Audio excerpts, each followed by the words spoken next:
यही साथियों, आज आपको हम ध्वनि ध्वनि यानी कि साउंड के बारे में बताने वाले हैं, जिसमें हम आपको 4 टॉपिक बताएंगे। ध्वनि होता क्या है, दूसरा होगा ध्वनि के गुण, तीसरा होगा ध्वनि पर प्रभाव, और जो चौथा टॉपिक होगा हमारा वो ध्वनि का प्रसार, जिसमें अवसर्प, परासर्प तथा सरभ तीनों को हम ट्रिक के माध्यम से बताएंगे। क्योंकि लोग पढ़ते तो हैं लेकिन कुछ ही समय तक याद रहता है, उसके बाद में लोग भूल जाते हैं। जब आप ट्रिक के साथ करते हैं चीजें तो अधिक समय तक लग रहती हैं।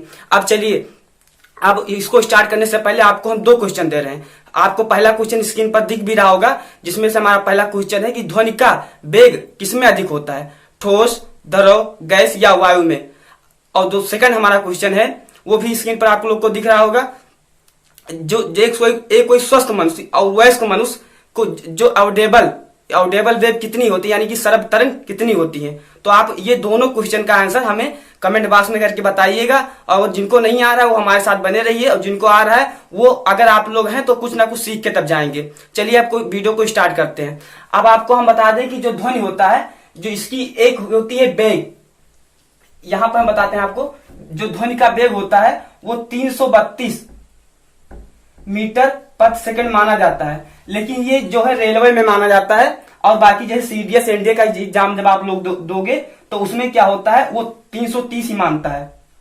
हालांकि आपको एग्जाम में डिफरेंट रहेंगे तो आपको 330 वाला मिलेगा, जबकि आप नेट गूगल पर सर्च करोगे तो उसमें 331 मिलता है। अब चलिए इनको हम बारी बारी से स्टार्ट करते हैं। और जो हमारी ध्वनि होती है वो क्या होती है, लॉन्गिट्यूडिनल वेव होती है, यानी कि अनुदैर्घ्य वेव होती है। इसको अगर इंग्लिश में लिखना चाहो तो आप लिख सकते हो लॉन्गिट्यूडिनल वेग, यानी कि तरंग। तो आप लोग 2 चीज समझ है कि जो हमारी ध्वनि होती है वो अनुदैर्घ्य होती है, और दूसरा क्या, इसकी जो स्पीड होती है वो 332 मीटर प्रति सेकंड होती है। अब चलिए हम ध्वनि के गुण के बारे में बताते हैं आपको। पहला होता है इंटेंसिटी। तो इंटेंसिटी का अगर आप हिंदी लिखना चाहे तो तीव्रता को इंग्लिश में कहते हैं इंटेंसिटी। इंटेंसिटी क्या चीज होती है, जैसे मान लीजिए कोई वाहन आपके बगल से गुजर रहा है, या आपको कोई बुला रहा है, या आप किसी दीवार के पास में खड़े हैं, तो जब आप बोलते हैं तो ध्वनि का तेज या धीमा जैसे सुनाई पड़ता है। जैसे मान लीजिए वाहन क्या आपके बगल से वाहन गुजर रहा है, तो क्या होगा, जब आपके एकदम जस्ट साइड में रहेगा तो उसकी जो ध्वनि होगी तेज होगी, लेकिन वो जैसे जैसे दूर जाता जाएगा वैसे उसकी ध्वनि क्या होगी, धीमी होती चली जाएगी। तो इसी को कहते हैं तीव्रता, यानी लाउडनेस। इंटेंसिटी और लाउडनेस आप इसको दोनों को बोल सकते हैं। अब जो दूसरा हमारा है क्या है, तारत, यानी कि इसको बोलते हैं इंग्लिश में पिच। इसको बोलते हैं पिच। पिच क्या चीज होती है, बच्चों और महिलाओं को हम देखते हैं कि जो उनकी आवाजें होती हैं वो थोड़ा मीठी होती है। मीठी क्यों, पिच के कारण होती हैं। यानी कि जो औरतें होती हैं या बच्चे होते हैं, उनकी पुरुष की अपेक्षा क्या होती है, उनकी जो पिच होती है वो क्या होती है, कम होती है। जबकि पुरुषों की क्या होती है, पिच अधिक होती है, जिससे पुरुषों का आवाज मोटा सुनाई पड़ता है। अब तीसरा हमारा है क्वालिटी यानी कि गुणवत्ता। क्वालिटी को हिंदी में कहते हैं गुणवत्ता। गुणवत्ता वह चीज होती है, अच्छा गुणवत्ता से आप करते क्या है, किसी अच्छा या बुरे के पहचान करते हैं। तो गुणवत्ता के द्वारा आप तीव्रता और तारत्व का पहचान करेंगे। जैसे तारत्व का पहचान कैसे करेंगे कि ये लड़की का आवाज है या लड़के का आवाज है, तीव्रता में या ये धीमा है या तेज है, या मान लीजिए कोई बोल रहा है तो उसकी आवाज क्या है, या स्लो बोलेगा या तेज बोलेगा। तो यहाँ पर क्या है, ये इसकी पहचान की जाती है तथा इसकी भी पहचान की जाती है, यानी कि क्वालिटी के द्वारा आपको तीव्रता और तारत्व का आप पहचान करते हैं। जबकि अब देखिए, अगर आप ये 3 चीजें आप लोगों को समझ में आ गया होगा। अब चलिए हम बात करते हैं प्रभाव का। जो हमारा तापमान होता है, अब यहाँ पर पहला है टेम्परेचर के बारे में बात करते हैं। चलिए टेम्परेचर, जो हमारा टेम्परेचर होता है वो साउंड के समानुपाती होता है। यानी कि अगर साउंड हमारा बढ़ रहा है या टेम्परेचर बढ़ रहा है तो दोनों बढ़ेंगे। एज फॉर साउंड, जो हमारा साउंड होता है वो टेम्परेचर के यानी कि तापमान के क्या होता है, डायरेक्टली प्रोपोर्शनल होता है, यानी कि समानुपाती होता है। अगर यहां पर देखिए क्या है, साउंड बढ़ रहा है तो हमारा टेम्परेचर भी बढ़ेगा, या टेम्परेचर बढ़ रहा है तो साउंड भी बढ़ेगा। अब जो दूसरा है क्या है, ह्यूमिडिटी भी क्या होती है, साउंड के समानुपाती होती है। यानी इसे हिंदी में बोलते हैं आर्द्रता। हिंदी भी लिखते रहिए आप लोग, आर्द्रता। इसे क्या बोलते हैं? आर्द्रता।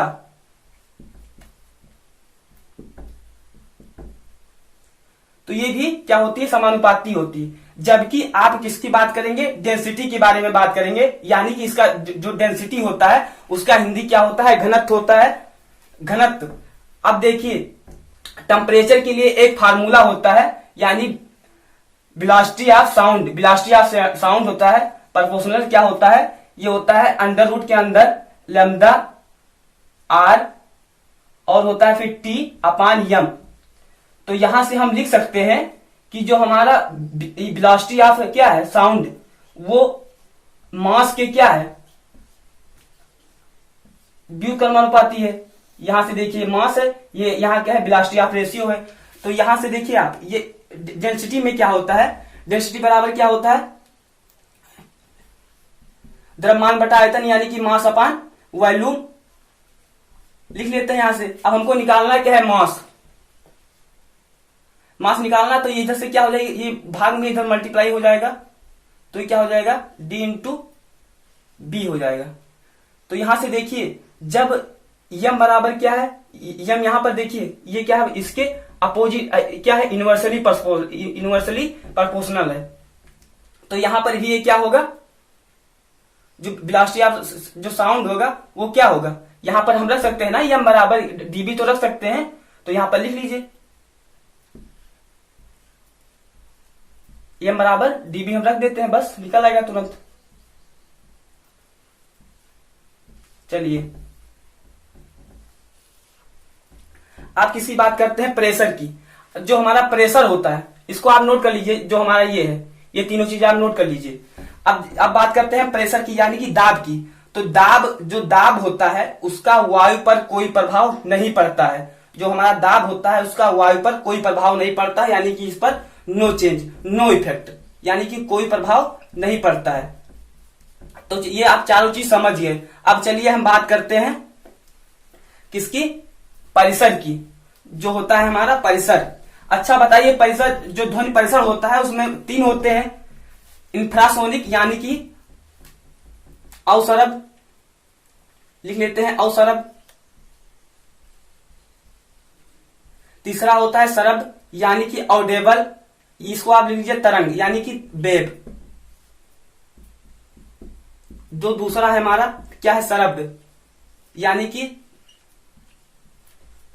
ऑडेबल। यहां पर हिंदी आप लिखते, इंग्लिश लिखते रहिए, ऑडेबल, ये UDIBLE, ऑडेबल वेव। हम लिखेंगे तो समय लगेगा, इसीलिए आप लिखते रहिए। जो थर्ड है हमारा वो क्या है? परासरब।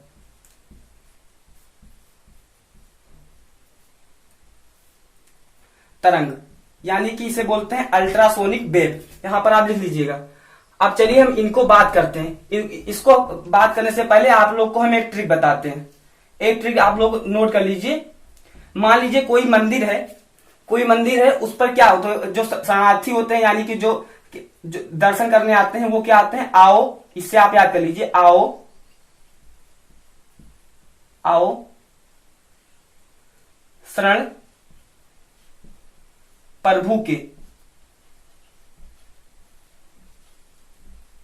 आओ शरण प्रभु के। अब यहां से देखिए अवसरब, यहां से आप लिख लीजिए, ये क्या है हमारा? वो है। तो यहां से अवसरब, यानी कि अवसरब। यहां पर क्या है?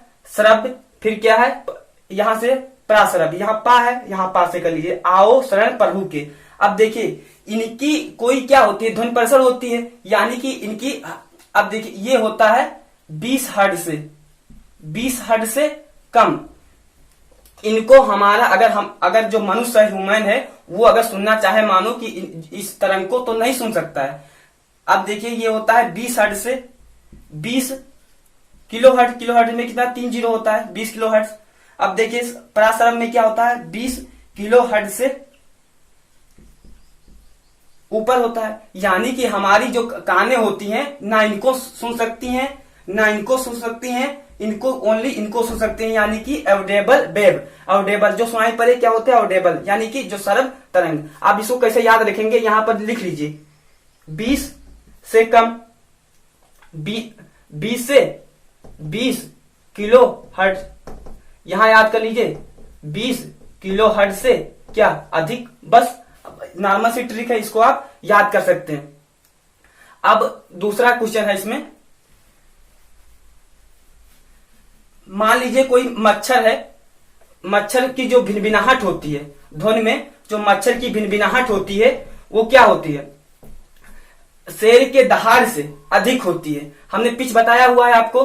तो जो ये क्वेश्चन इंपॉर्टेंट है क्योंकि ये एसएससी वगैरह में पूछ लिया जाता है। जो मच्छर की भिनभिनाहट होती है, मॉस्किटो जो होते हैं उनकी भिनभिनाहट होती है, मच्छर की जो मच्छर होते हैं उनकी भिनभिनाहट जो होती है वो शेर के दहाड़ से उनके जो इनका पिच होता है वो अधिक होता है। किसकी बात कर रहे हैं, पिच की बात कर रहे हैं। जो मच्छर का जो पिच होता है वो शेर के दहाड़ के पिच से अधिक होता है। ठीक है दोस्तों, अब नेक्स्ट वीडियो में आपसे हम बात करेंगे इसके सोनार और रडार के बारे में। तो अगर आपको ये भी हमारी वीडियो अगर अच्छी लगती हो तो हमारे वीडियो को क्या करिएगा, आप लाइक करिएगा, शेयर करिएगा, सब्सक्राइब करिएगा। और अगर वास्तव में अच्छी लगती हो तो एक बार जरूर सब्सक्राइब करिएगा। जय हिंद साथियों।